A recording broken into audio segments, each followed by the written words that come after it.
रुद्रयान episode 08 चा एक late night party. आयु जैसे ही हॉस्टल के अंदर पहुंची वैसे ही उसे वेदन मिल गई। वो आयु को ऊपर से नीचे देखते हुए बोली, तुम्हें तुम्हारी नई रूममेट पसंद आई है ना? तो आयु उसे देखते हुए बोली, अगर पसंद नहीं होती तो वह यहाँ होती। जिससे वो वर्दन सपना आंटी थोड़ी हड़बड़ा गई और बोली, हाँ हाँ बात तो सही है। उन्हें याद था कि उसने पिछली वाली लड़की के साथ क्या किया था। उसने उसे लड़की के ऊपर एक बकेट कॉकरोच डाल दिया था, जिससे उसे लड़की की हालत इतनी खराब हो गई थी कि वह बेहोश हो गई थी और 2 दिन हॉस्पिटल में रही थी। जैसे ही उसने इस बारे में कंप्लेंट करना चाहा तो उससे भी एक कमरे में चूहों के साथ बंद कर दिया था। ये याद आते ही उधर से कम गई और बोली, ठीक है तुम जो, वह भी बहुत मासूम बच्ची है, उससे थोड़ा प्यार से बात करना। आयु से घूरते हुए वहां से चली जाती है। वह जैसे ही जाकर ऊपर पहुंचती है तो देखी है निष्ठा बैठकर पढ़ाई कर रही है। तो आयु जाकर अपने बेड पर फैलकर सोकर उसे देखते हुए बोरिंग आवाज में बोली, तुम पढ़ाई करते कर थकती नहीं हो क्या? जब देखो पढ़ाई करती रहती हो। तो पढ़ाई से अपनी नज़र हटाकर उसे देखते हुए बोली, हमारे पास कुछ और काम ही नहीं है करने के लिए, पढ़ाई करें और कॉलेज जाओ, यही तो हम करते हैं। आयु अपने कोहनी से अपने सर टिकाए उसे देखते हुए बोली, तुम कभी बाहर नहीं गई घूमने, फिल्म देखना या तो खाना खाने? तो निष्ठा अपने सर नामे हिलाकर बोली, हम कभी बाहर नहीं गए, हम सिर्फ अपने हॉस्टल में ही रहते हैं और जो भी कुछ जरूरत होती वह हमारी स्कॉलरशिप देने वाली मैम या हमारी वेदन हमें दे देती थी। उसके बाद सुनकर आयु तो आंखें फाड़े उसे देखने लगी, क्योंकि उसे यकीन नहीं हो रहा था कि निष्ठा ने कभी भी बाहर नहीं गई और कुछ भी नहीं देखा। वह अपने बेड से उठकर बैठ जाती है और निष्ठा को अपनी आंखें फाड़े देखते हुए बोली, क्या सच में आज की दुनिया में भी ऐसे लोग हैं जिन्होंने दुनिया नहीं देखी? फिर उसे देखते हुए बोले, तुम्हारे पास फोन तो है ना? तो निष्ठा अपना सर हमें हिला देती है और अपने बैग से अपना लैपटॉप और फोन निकलती है, जिसे देखकर आयु बोली, ओ तुम्हारे पास लैपटॉप भी है? तो निष्ठा वाली, हमने कॉलेज में टॉप किया था तो हमें लैपटॉप मिला था और हमारे प्रिंसिपल ने हमें गिफ्ट दिया था फोन। आयु बोली, तुम्हें फोन यूज करना तो आता है ना? तो निष्ठा अपना सर हमें हिला देती है। ऐसे ही वह दोनों कुछ इधर उधर की बातें करते हैं। फिर निष्ठा खाने के लिए ले आती है और वह दोनों खाना खा लेती है। खाना खाने के बाद ही आयु को अपनी खिड़की पर किसी के पत्थर मारने की आवाज आई, जिस निष्ठा तो काफी डर गई, लेकिन आयु समझ गई थी कि यह कौन है। वह बाहर खिड़की पे गई, निष्ठा भी उसके साथ खिड़की के पास चली गई। उसने देखा कि नीचे यश, निहाल और क्रिस खड़े थे और वह आयु और निष्ठा को ही देख रहे थे। निष्ठा झट से आयु के पीछे छुप गई, क्योंकि उसने अभी एक टॉप और शॉर्ट्स पहने हुआ था और उसे ऐसे किसी लड़की के सामने जाने से इनकम्फर्टेबल हुई थी। उन लोगों की खिड़की बहुत बड़ी थी, जिस वजह से वह उन्हें साफ देख पा रहे थे, लेकिन खिड़की पर ग्रिल लगा हुआ था। लेकिन आगे जो हुआ, जिसे देखकर निष्ठा की आंखें फटी की फटी रह गई। आयु ने एक झटके से उसे ग्रिल को बाहर निकाला और साइड पर रख दिया और उन तीनों को घूरते हुए बोला, क्या है? तो इधर से यश चिल्लाते हुए बोला, चल पार्टी करने चलना है। उसकी चिल्लाने की आवाज से उनके नीचे और साइड वाले जो लड़कियां थे वह सब खिड़की से बाहर देखने लगी। वह लोग जब बाहर फॉलोवर के ग्रुप को देखते हैं तो उनकी आंखों में चमक आ जाती है। वह लड़कियां तो उन तीनों लड़कों को वही बस तारे जा रही थी और यह सब लड़कों के लिए नई बात नहीं थी, जिस वजह से उन्हें कुछ फर्क नहीं पड़ रहा था। लेकिन निष्ठा जब सब लोगों को उन्हें ऐसे ताकते हुए देखते हैं तो उसे बहुत अजीब लग रहा था। वह आयु से धीरे से बोले, आप कहीं जा रहे हो? तो आयु से देखते हुए बोली, हाँ मुझे जाना होगा, तुम सो जाना। कहकर वह धीरे से उसे खिड़की से बाहर निकलती है और वैसे ही ग्रिल को पहले जैसे लगा देती है। निष्ठा तो आंखें फाड़े ये सब देख रही थी।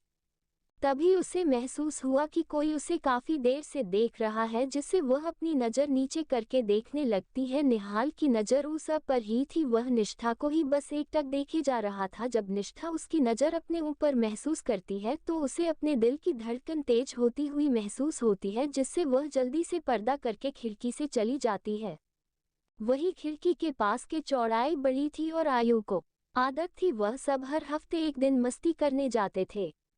वही निहाल और कृष एक बुलेट पर बैठ जाते हैं और दूसरे बुलेट पर यश और आयु, क्योंकि उन सबको पता था आयु पीने के बाद आउट ऑफ कंट्रोल हो जाती है और ऐसे में उसकी गाड़ी चलाने देना मुश्किल है। यही हाल यश का भी होता है।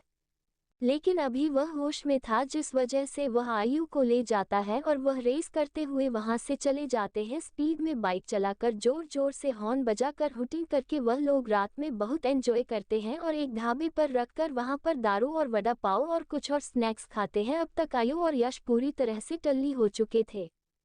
आयु अपने हाथों पर दारू का बोतल लेकर चारों तरफ घूमते हुए बोली, सुनो गांव वालों, पता है कल मैं बहुत खुश थी और आज भी मैं बहुत खुश हूँ। तभी यश उसके पास जाकर उसे देखते हुए अपने लड़खड़ाते आवाज में बोला, हाँ तो तू खुश क्यों है? तो आयु उसे देखकर उसकी बलिया लेते हुए बोली, अरे तुझे पता है, तू जिससे मेरी बच्चा कहता है वह मुझे कल पहली बार दी बुलाई। शायद किसी ने मुझे पहली बार दीदी बुलाया, मुझे इतनी अच्छा लगा कि मैं तुझे बता ही नहीं सकती, पता है। ये कहते हुए उसकी आंखों में आंसू आ गए। यस उसे हक करते हुए बोला, अरे मुझे भी कोई दीदी बुलाओ। उसकी बात सुनकर आयु उसे खुद से दूर करते हुए बोली, अरे भाई तुझे मैं दीदी बुलाऊंगी, तू मेरी दीदी है।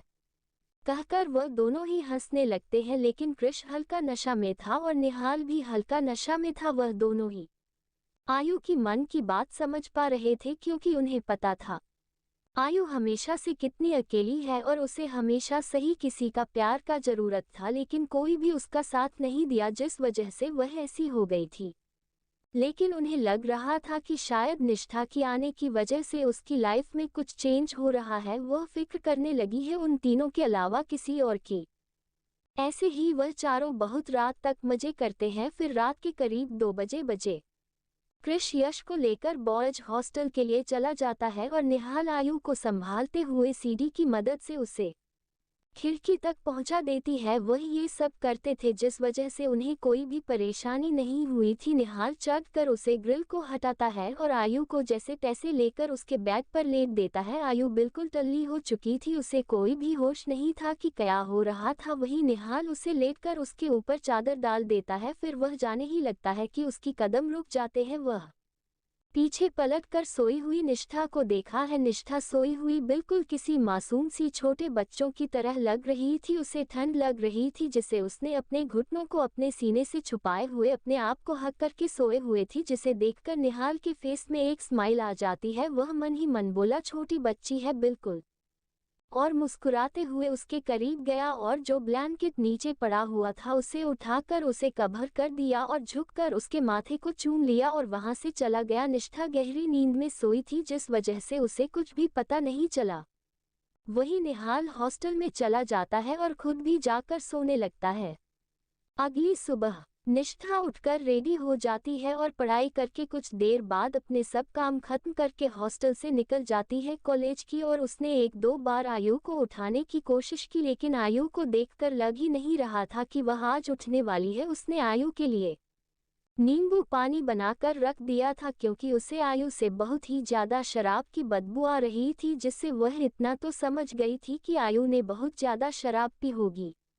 वो कॉलेज आ जाती है, अंदर जाती है, उसे सिया मिलती है। सिया उसके कंधे पर हाथ रखते हुए बोली, अरे तुम कहाँ जा रही हो? मेरे लिए तो थोड़ी देर रुक जाओ।